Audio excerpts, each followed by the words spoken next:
2025년 7월 25일 밤 11시 42분, 중국 수도 베이징 동북부 외곽 지역에서 믿기 어려운 대참사가 발생했습니다. 수도권 최대 규모의 화학 공장에서 대형 폭발이 발생하며 도시 전체가 공포와 혼란에 휩싸였습니다. 이 폭발은 단순한 산업사고를 넘어 수도 기능 전반을 마비시키고 수천 명의 목숨을 위협하는 현대판 재앙으로 기록될 것입니다.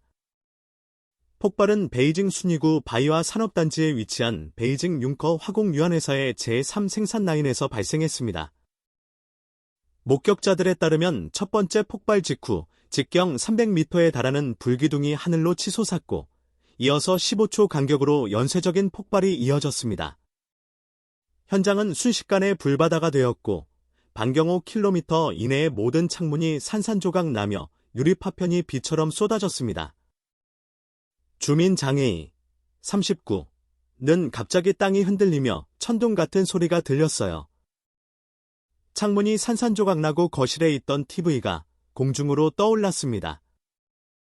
우리는 아이들을 안고 무작정 밖으로 뛰쳐나왔습니다. 라고 당시 상황을 설명했습니다. 폭발 직후 공장 내 저장된 화학 물질 중 일부가 고열에 반응하며 치명적인 유독가스를 대량으로 분출했습니다. 환경부의 긴급 분석에 따르면 이 중 다량은 클로르피리포스와 트라이메틸벤젠 등 신경계에 치명적인 유기화학 물질이며 적어도 3시간 이상 대기 중에 부유하며 사람의 폐를 직접적으로 자극할 수 있는 것으로 확인됐습니다.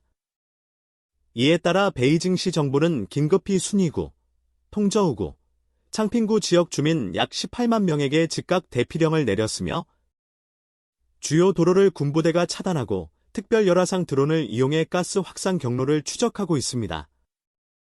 베이징역과 베이징 서역에서는 수천 명의 시민이 도시를 벗어나기 위해 밤새 줄을 섰으며 일부 고속철도 노선은 탑승 인원 과밀로 운행이 일시 중단되기도 했습니다.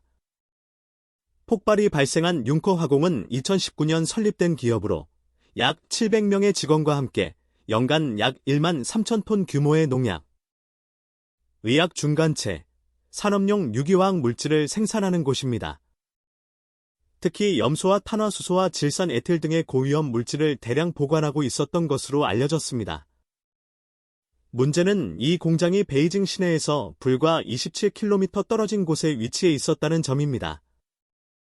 이는 2015년 텐진 대폭발 사고 이후 중앙정부가 권고한 위험화학 물질 저장 시설은 도시로부터 최소 30km 이격 규정을 위반하는 것입니다. 시민들은 당국의 관리 소홀을 강하게 비난하고 있습니다. 베이징시 응급관리청은 26일 오전 8시 기준으로 사망자 12명, 중상자 38명, 실종자 15명이 확인됐다고 밝혔습니다. 그러나 현장 상황이 워낙 심각하여 피해자 수는 계속해서 늘어날 가능성이 높습니다.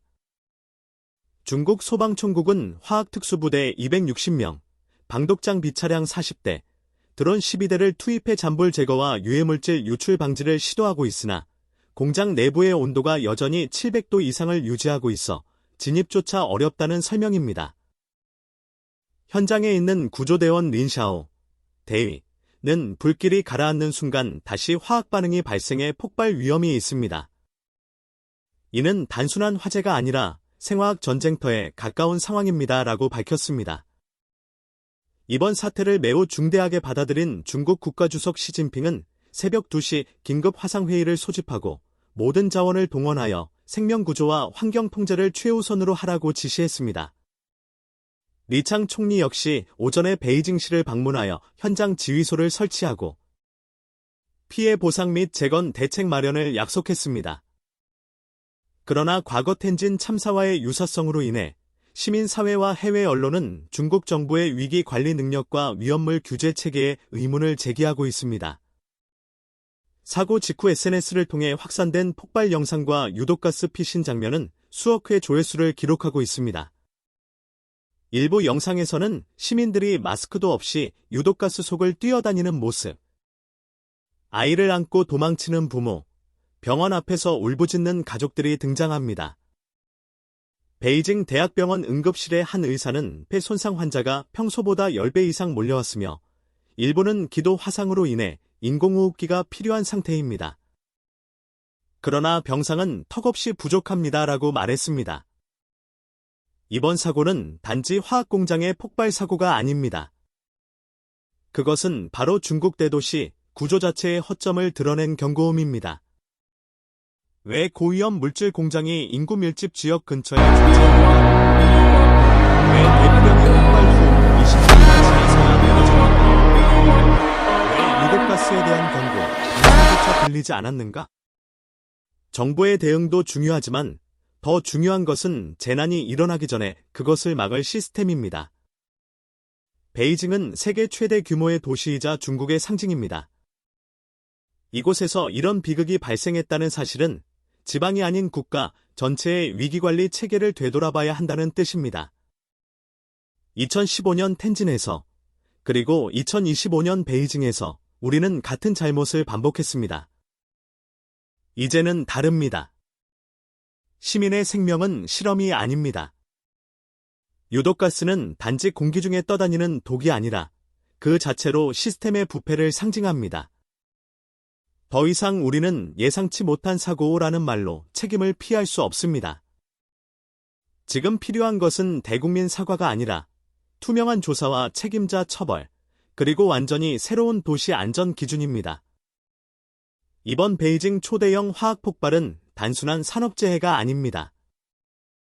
그것은 우리가 무엇을 간과해왔는지, 누구의 생명을 위험에 빠뜨렸는지를 냉정하게 되짚어보게 만드는 재난입니다. 거대한 불기둥과 퍼져나가는 유독가스는 단지 눈앞의 풍경이 아닌 중국 산업 구조의 균열과 규제 시스템의 붕괴를 드러내는 상징입니다. 매번 우리는 교훈을 얻었다고 말하지만 왜 비극은 되풀이되고 있을까요? 2015년 텐진 대폭발 당시에도 우리는 충격과 애도를 표하며 다시는 이런 일이 없어야 한다고 외쳤습니다. 하지만 10년이 채 지나지 않아 베이징의 심장에서 다시 유사한 비극이 벌어졌습니다. 그동안 도대체 무엇이 바뀌었고 무엇이 바뀌지 않았는지 진지하게 묻지 않을 수 없습니다. 시민의 안전은 국가의 가장 기본적인 책무입니다. 일상 속에서 죽음의 그림자를 마주하지 않도록 하는 것, 그것이 문명국가의 최소한의 기준이어야 합니다. 베이징의 밤하늘을 불태운 그 거대한 폭발은 단지 화학물질이 작용이 아닌 오랫동안 방치되어 온 관리 부실과 안일한 책임 회피가 만든 예고된 재앙이었습니다. 이제 우리는 더 이상 무기력한 유감 표명이나 무책임한 불가항력이라는 말에 안주해선 안 됩니다. 진실을 밝히고 책임자를 엄벌하며 시스템 전반을 근본적으로 개혁해야 합니다. 그렇지 않다면 다음 희생자는 우리가 될 수도 있습니다. 끝으로 이 참혹한 사고 속에서도 구조 활동에 몸을 던진 소방관과 의료진, 그리고 시민 자원봉사자들에게 진심 어린 경의를 표합니다. 그들의 희생이 헛되지 않도록 우리 모두는 이 재난을 잊지 말고 기록하고 분노하고 행동해야 할 것입니다. 지금까지 긴급보도를 시청해주신 여러분께 깊이 감사드립니다. 다소 충격적이고 무거운 소식이었지만 사실을 알리는 것이야말로 재난을 반복하지 않는 첫걸음이라 믿습니다. 다음 보도에서도 진실과 생명의 가치를 가장 앞세우는 뉴스로 다시 찾아뵙겠습니다. 감사합니다.